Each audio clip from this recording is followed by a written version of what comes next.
adlaw nga Lunes karon mga kaigsuunan, petsa 2 sa bulan sa Mayo tuig 2022. Ang pagbasa kinutlo gikan sa Ebanghelyo sumala ni San Juan, kapitulo 6, bersikulo 22 ngadto sa 29. Sa pagkasunod adlaw, ang mga tao nga nagpabilin sa tabok sa lanaw nakakita nga usara kasakayan ang nahibilin didto. Nasayod sila nga si Jesus wala mo sakay sa sakayan uban sa iyang mga tinunan nga nagikan nga sila ra. Hinoon didtoy ubang sakayan gikan sa Tiberias nga nanunggo duol dapit diin ang mga tao mikaon sa pan tapos makapasalamat ang Ginoo.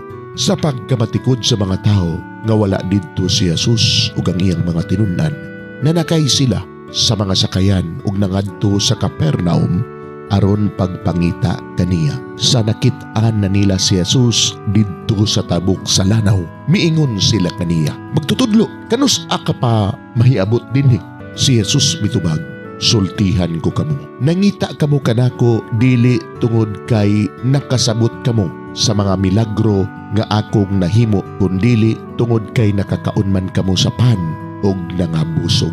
Ayaw kamo paghago alang sa pagkaon nga madaot, kundili sa pagkaon nga mulungtad ngadto sa kinabuhing walay katapusan.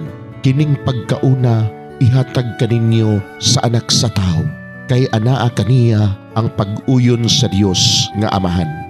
Busa gipangutana nila siya, "Unsa may among buhaton aron pagtuman sa mga ipabuhat sa Dios?"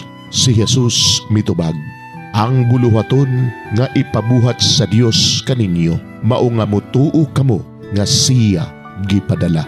Mga igsuon, ang Ebanghelyo sa Ginoo, daygon ikaw o Kristo.